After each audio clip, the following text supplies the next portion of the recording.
5000 साल पुरानी एक ऐसी कहानी जिसे सुनकर आपके होश उड़ जाएंगे। कहते हैं चेनाब नदी का बहाव अन्य किसी भी नदी से बहुत तेज है। तो फिर क्या कारण है कि वे चलती तो लहराती है लेकिन उसका शोर किसी को सुनाई नहीं देता। चेनाब नदी को लोग तेज रफ्तार से बहने वाली नदी के तौर पर जानते हैं, लेकिन अचानक ऐसा क्या हुआ कि वो बहती तो है लेकिन इतने शांत तरीके से कि किसी को भी उसकी आवाज़ सुनाई नहीं देती।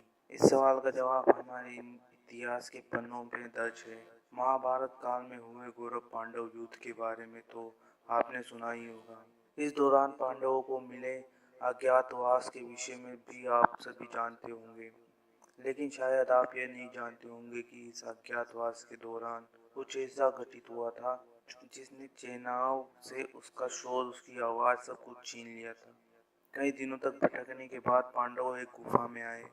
जब उन्हें पता चला कि ये इलाका राजा विराट का है, तो उनके पास वेश बदल कर रहने के अलावा कोई और विकल्प नहीं बचा। वेश बदल राजा विराट के पास नौकरी मांगने के लिए पहुंचे।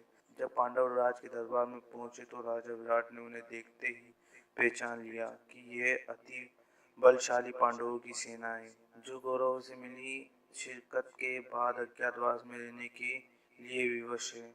जब कुछ जानने और समझने के बावजूद राजा विराट कुछ नहीं बोले, विराट पांडवों को अपने यहाँ नौकरी पर रखने के लिए राजी हो गए और 100 हथियारों की ताकत लिए भीम को रसोई में खाना पकाने का काम सौंप गया।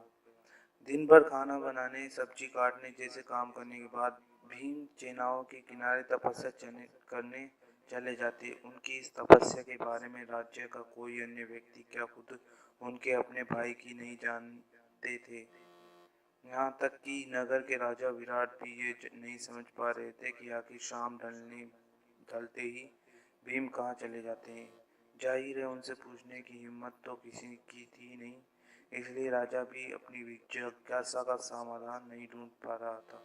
भीम की तपस्या के साथ ही शुरू हुई चेनाब नदी की शांत दास्तां, जिन्हें सुनकर आपको ये एहसास हो जाएगा कि महाबली भीम का गुस्सा कितना खतरनाक था। अखनूर जम्मू में चेनाब नदी के किनारे स्थित किले में एक गुफा है, जिसमें एक गाय और छोटे बच्चों के पैरों के निशान दिखाई देते हैं, जिनका संबंध गौरव के उसी अज्ञातवास से है जिसका जिक्र हम पहले भी कर चुके हैं। इन गुफाओं के अंदर जो दस्तावेज मिले हैं वे ऐतिहासिक दृष्टि से आज भी बेहद महत्वपूर्ण हैं।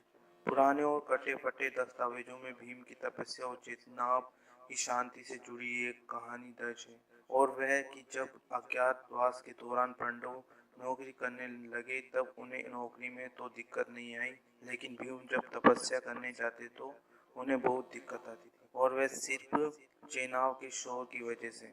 भीम चाहते तो एक ही बार में अपनी परेशानी को भी हल कर सकते थे, लेकिन वे डरते थे कि अगर उनका राज खुल गया तो अज्ञातवास की सीमा और ज्यादा बढ़ जाएगी। इसलिए भीम को अपना गुस्सा शांत करना पड़ा था। समय ऐसा गुजरता रहा और भीम का क्रोध भी दिनों दिन बढ़ने लगा, लेकिन एक दिन जब भीम अपनी तपस्या में लीन थे तो उसी समय चेनाब तेज आवाज के साथ बहने लगी। भीम की तपस्या बाधित हुई। भीम ने शांतिपूर्ण पहले चेनाब को बोला कि वह बहते हुए इतना शोर न करे, क्योंकि इससे उनकी तपस्या में खलल पड़ता था। वह हर संभव प्रयत्न करते रहे कि उन्हें क्रोध न आए, क्योंकि क्रोध आ जाने पर उनका राज खुल जाता। वे चेनाब से मिन्नतें करते रहे और चेनाब उनकी एक मानने को तैयार नहीं हुई। इसके विपरीत भीम जितना चेनाब से शांत रहने को कहते वे उतना ज्यादा ही शोर करती। जब भीम से सहन नहीं हुआ तो वह अपनी जगह पर खड़े होकर इतना तेज गरजने कि चेनाब की लहरें शांत हो गई, और कहते हैं